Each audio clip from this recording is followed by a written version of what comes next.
अस्सलाम वालेकुम व्यूअर्स, अहम बात आपके साथ कानून व इंसाफ के हवाले से हम इस प्रोग्राम में बात करते रहते हैं और पिछले कई एपिसोडों में हमने मौलवी एजाज साहब जो हमारे ख़ास मेहमान इस प्रोग्राम में होते हैं उनसे बात की थी और कई समाज के तबकों, वकला हजरात, कानूनी माहिरीन, हमारे लेजिस्लेटर, हर एक को इस हवाले से अपनी अपनी एक ज़िम्मेदारी है। आज जहाँ तक हम पहुँचे हैं वो ये है कि हमारे कानूनी माहिरीन जो कानून बनाते हैं, यानी हमारे लेजिस्लेटर, चाहे वो पार्लियामेंट में हो, असेंबली में हो, जो कानून बनाने वाले हैं, उनकी क्या जिम्मेदारियां हैं कानून और इंसाफ फराहम करने के लिए। मौलवी एजाज साहब, मैं आपसे पूछना चाहता हूं कि क्या रोल बनता है हमारे लेजिस्लेचर्स का, मेंबरान पार्लियामेंट का, जो हमारे मुल्क में कानून बनाते हैं। इस हवाले से मैं आपको सबसे पहले ये बताना चाहूँगा कि जो कानून है वो हमेशा बदलता रहना चाहिए, बिलखुसूस procedure, criminal procedure code, civil procedure code. समाज में जितनी तरक्की होती है उसी तरक्की के लिहाज से उसको मोल्ड करना चाहिए, बदलना चाहिए। तो ऐसा होता है, ऐसा मेरी नज़र में कई बार आया है कि कुछ कवानीन अब भी जो प्रोसीजरल लाज हैं ऐसे हैं जिनकी ज़रूरत भी नहीं है और जो हम करते भी नहीं हैं तब भी वहाँ पर हैं। मसलन मैं छोटी सी और क्रूड मिसाल दे दूँगा ड्रम बीटिंग की।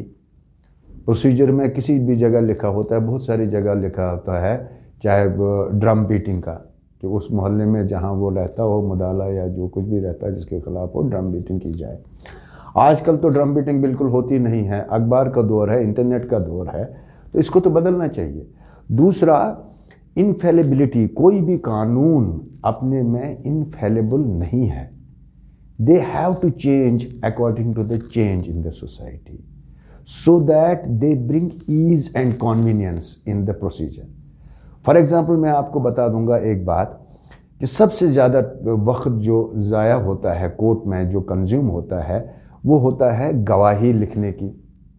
जब हम गवाह को लाते हैं कोर्ट में पेश करने के लिए तो वो बोलता है और उसको लिखना भी होता है। इस तरह से एक गवाह की गवाही एक दिन में मुकम्मल नहीं हो सकती, जबकि प्रोसीजर में ये है कि सारी गवाही एक ही दिन में पेश कर लो, तो ऐसा तो मुमकिन है नहीं।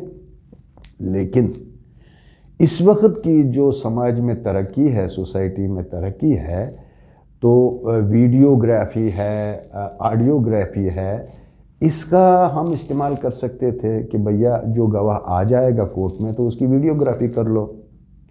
वीडियोग्राफी करके लिखने की ज़रूरत नहीं है, स्पॉन्टेनियस फ्लो रहेगा और उससे वो सब चीज़ भी रिकॉर्ड होगा जो हम अदरवाइज हाथ से लिखने से रिकॉर्ड नहीं कर पाते हैं। मसलन डिमेन्योर ऑफ द विटनेस, कि ये विटनेस ने जवाब देते वक्त क्या हुलिया रहा, इसका चेंज क्या आया, क्या नहीं आया, तो ये पहले तो लिखा करते थे, तो आजकल कोई लिखता नहीं है। तो आजकल कोई नहीं लिखता है।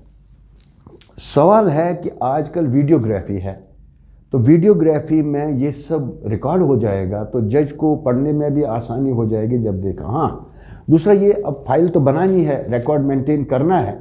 रिकॉर्ड मेंटेन करने के लिए जो क्लर्क लगा है, जुडिशल क्लर्क जो लगा है, वो इसका रिकॉर्ड बना ले, वो जो स्टेटमेंट का बाद में बना ले या उसी वक्त बनाता रहे और बाद में उसके दस्तखत ले लें कि उसका स्टेटमेंट क्या हुआ। इस तरह से रिकॉर्ड भी मुरतब होगा और वक्त भी बच जाएगा। तो ये सब तरामीम जो है प्रोसीजरल कोड में लाने की ज़रूरत है, इस किस्म की तरामीम, ताकि law up to date at the same level रहे। यानी वो लॉ मेकर्स ही वो चेंज कर सकते हैं, कानून बदला सकते हैं लेटेस्ट टेक्नोलॉजी के एतबार से। मौलवी साहब, मेरा एक सवाल यहाँ जहन में उभर आया कि आपने अभी क्लर्क की बात की है। अदालतों में बहुत सारे लोग ऐसे होते हैं जो इडल मिडल, यानी जो ज़्यादा पढ़े लिखे नहीं होते हैं। क्लर्क अगर काम करता है अदालत में, मुझे लगता है कभी कभी वकील साहिबान या जज साहिबान से भी वो अहम काम अंजाम देता है। यानी वो जो फैसला जज साहब देते हैं या जो गवाही वकील साहिबान पेश करते हैं, उसको महफूज रखने का जिम्मा एक क्लर्क को है, लेकिन वो क्लर्क ज़्यादा पढ़ा लिखा नहीं होता है या कानून के एतबार से उसको कोई नॉलेज नहीं होनी चाहिए। क्या हमारे लेजिस्लेचर ऐसा नहीं कर सकते हैं कि अदालतों में जो भी स्टाफ हो क्लास 4th स्टाफ को छोड़कर वो भी एट लीस्ट कानूनी माहिर होने चाहिए, उनको भी कानून के एतबार से नॉलेज होनी चाहिए, एजुकेशन होनी चाहिए? क्या इस तरह का कोई प्रोसीजर बन सकता है या हुकूमत ऐसा कुछ करने के लिए उसकी जिम्मेदारियां हैं? बहुत नाजुक सवाल है आपका, बहुत ही ज़्यादा नाजुक सवाल है आपका, और इस पे गौर करने की बहुत बहुत ज़रूरत है। कानून है कि जो काम अदालत में हो वो जज अपने हाथ से कर ले, सारी गवाही अपने हाथ से रिकॉर्ड कर ले, सारे प्रोसीडिंग्स अपने हाथ से कर लेगा। तो लेकिन उस वक्त कोई ये नहीं सोचता कि ये जज जो बैठा हुआ है ये कोई मशीन नहीं है, ये एक इंसान है, ये इतना सारा काम कर कैसे सकता है अकेले में बैठकर। तो ये हम जानते हैं कि अब जज साहिबान अक्सर बेशतर क्या करते हैं कि क्लर्क ही जो है वो ये सब लिखता है, कोर्ट कार्रवाई करता है। तो ये इसको कानून में लाना चाहिए, क्योंकि ये हार्ड रियलिटी है, जज साहिबान अपने हाथ से कोई पूरा काम नहीं कर सकता। तो ये हार्ड रियलिटी जो हम कर रहे हैं कि 75% काम वही क्लर्क करता है जो जुडिशल क्लर्क होता है, तो वो जुडिशल क्लर्क जो हमने अपॉइंट किया होता है, इस हार्ड रियलिटी को कबूल करना चाहिए हमें स्पीडी जस्टिस के लिए। तो हमें इनके लिए भी बेसिक एलिजिबिलिटी रखनी चाहिए, LLB। और फिर ये आपका सवाल इतना अहम है कि इसमें मैं अगर 2 दिन भी आपको जवाब दे दूंगा तो भी आप पूरी तरह से मुतमईन नहीं हो जाएंगे। सवाल यह है कि जज साहब को यह भी सोचना चाहिए कि कोर्ट क्या चीज़ है, या वकीलों को सोचना चाहिए कोर्ट क्या चीज़ है, लिटिगेंट्स को सोचना चाहिए कि कोर्ट की डेफिनेशन है क्या, ये कोर्ट है क्या। क्या जज साहब सिर्फ अकेले में अदालत है? क्या वो कमरा अदालत है? क्या वो क्लर्क अदालत है? क्या वो लिटिगेंट्स अदालत है? क्या वो वकील अदालत है? अदालत है तो कौन है, किस चीज का नाम है अदालत, किस चीज का नाम है, डेफिनेशन क्या है अदालत की। तो अदालत की डेफिनेशन जो है वो कानून में ये है, लिटिगेंट्स, एडवोकेट्स, क्लर्क्स, जज as head of the court, advocates as arms and limbs of the court, 4 walling of the court, tables and chairs of the court. This all constitutes court. तो इसमें जब कोर्ट में पूरा court एक administration of justice के साथ concern है, तो ये जुडिशियल क्लर्क जिससे हम सारा काम लेते हैं वो काम, वो जुडिशियल काम करता है, लेकिन होता है ग्रेजुएट किसी ऑर्डिनरी और किसी सब्जेक्ट में। तो ये हम अपने साथ, एक तो हम रियलिटी को कबूल नहीं करते कि इसको कोर्ट कर काम करना है और करता है, दूसरा अगर अब करता है तो इसकी एलिजिबिलिटी क्या होनी चाहिए। यानी हम यहीं से नाइंसाफी, दूसरे अल्फाज में कहेंगे नाइंसाफी, यहां से एलिजिबिलिटी क्या होनी चाहिए, ये गवर्नमेंट को देखना है, न कि लेजिस्लेचर को, ये गवर्नमेंट को देखना है।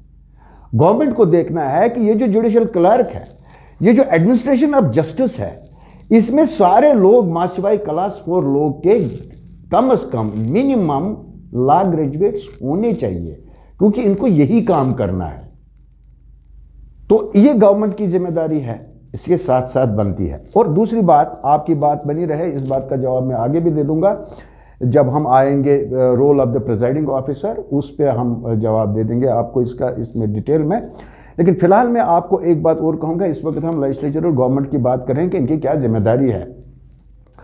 तो लेजिस्लेटर की ये जिम्मेदारी है, चनाचे ये कानून जो बनाया है ये कोई इनफेलेबल लॉ नहीं है, ये फेलेबल है। It has to change with the change in the society, it has to keep on changing, to be at the same level and to take benefit of the discoveries or inventions that are being made, latest technology whatever।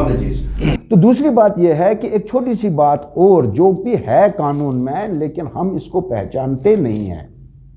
मुझे अफसोस के साथ कहना पड़ता है कि मेरे दोस्त, मैं भी इस चीज को अगर मैं जानता भी हूं लेकिन अपनाता नहीं हूं, वो है cause of action. Cause of action to institute a suit. ہم چھوٹا سا لکھ دیتے ہیں cause of action has accrued to me, کہ اس نے نہیں مانا، میں نے اس سے کہا تھا یہ فیصلہ کر لو، نہیں مانا تو منکر ہو گیا، لہٰذا میں نے انسٹیٹیوٹ کیا سوٹ. لیکن اتنا ہی کاز آف ایکشن نہیں ہے، یہ کوئی کاز آف ایکشن نہیں ہے، یہ ویگ کاز آف ایکشن ہے. کاز آف ایکشن ڈیٹیلڈ ہونا چاہیے کہ میں نے کیا کوشش کی اس مقدمے کو گھر میں حل کرنے کی، ہیڈ آف دا فیملی کے پاس، پھر محلہ کمیٹی کے پاس، جیسے میں نے پہلے کہا، تاکہ جج صاحب کو آسان ہو سکے اور وکلا صاحبان کی آسانی ہو سکے. اگر انہوں نے فیصلہ کیا تو اتنا مقدمہ تھا، اتنے کا تو انہوں نے حل نکالا، اتنے کا حل نہیں نکالا، اس لیے مجھے کاز آف ایکشن بن گیا آگے آنے کا، یا وہ پورے مقدمے کا حل نہیں نکال پائے. اس کی ہمیں ضرور دوسری وقت بھی پڑے گی. تو یہ سب چیزیں جو ہے کاز آف ایکشن کو لیجسلیچر کی ذمہ داری ہے کہ اس کاز آف ایکشن کو ایکسپلین کرے کہ یہ کاز آف ایکشن کیا ہوتا ہے اس ذمہ سے. اچھا، تیسری بات جو مجھے کہنی تھی، جو آپ کے سوال سے ہی مجھے جواب دیا میں نے، کہ ایلیجیبلٹی کیا ہونی چاہیے. اور جو ہے اب قانون میں ہے کہ بھئی کسی نے گواہی دے دی، جھوٹی گواہی دے دی، تو اس کے خلاف آپ کیا کر سکتے ہو، لیکن وہ بہت پرانا ہو گیا ہے. لیجسلیچر کی ذمہ داری ہے کہ فریش لاز لائے کہ اگر کوئی گواہ جھوٹی گواہی دیتا ہے اور یہ کورٹ میں ثابت ہوا تو یہ اسی کورٹ کی ذمہ داری ہے کہ اس کے خلاف اسی وقت کارروائی کر لے. کس قسم کی کارروائی کر لے وہ لیجسلیچر کو دیکھنا ہے. سماج کا یہ پہلے اگر کم ہوگا، اس کے لیے قانون بننا چاہیے. قانون بنا ہے، قانون ہے، لیکن یہ ادھر ہی ہونا چاہیے، کیونکہ جہاں جس کورٹ میں ٹرائل چل رہی ہے اسی کورٹ میں قانون کو وضاحت سے اور بنانا ہے کہ بھیا آپ یہ سینکشنز لگا سکتے ہو، یا اس کے کریکٹر پہ یہ سمپشن، اگر کچھ سزا نہیں دے پاؤ گے، سزا دینے کے لیے اگر کوئی اور راہ آپ اختیار کر لو گے، لیکن وہاں آپ سرٹیفکیٹ دے دو کہ بھیا یہ آدمی نے جھوٹ بولا، تاکہ یہ سرٹیفکیٹ اس کے ساتھ لگی رہے، دوبارہ کبھی یہ گواہی نہ دے، جیسے میں نے آپ کو کہا. اور چوتھی بات، قانون یہ بھی بننا چاہیے اور ضروری بننا چاہیے، جہاں سماج کی ذمہ داری ہے کہ وہ سچ بولے اور جھوٹ کے خلاف ایک منظم آواز، وہاں سرکار کی بھی ذمہ داری بنتی ہے کہ وہ قانون بنائے کہ ہر ایک محلہ کمیٹی میں یا پنچایت میں ایسی رجسٹر رکھی جائے جہاں یہ لکھا جائے کہ کس شخص نے اس سماج میں کس جگہ جھوٹ گواہی بولی، تو اس کا نام لکھیں. یعنی مولوی اعجاز صاحب کا یہ کہنا تھا کہ جہاں ہر ایک کی اپنی اپنی ذمہ داری ہے، وہاں سرکار اور انتظامیہ کی بھی ذمہ داری ہے کہ وہ بدلتے صورتحال کے پیش نظر، بدلتے حالات کے پیش نظر، بدلتے نئے نئے ایجادات کے پیش نظر قانون میں بھی ترمیم لانے کے لیے کام کریں، اور اس سے انصاف جلد سے جلد فراہم ہو سکتا ہے. ناظرین، دیجیے اپنے میزبان رشید راحل کو اجازت، پھر ملیں گے اسی پروگرام میں، تب تک کے لیے اللہ حافظ. ناظرین، اگر آپ کو ہماری پروگرام پسند آئے ہوں گے، بیل نشان پہ بٹن دبا کر ہماری چینل سبسکرائب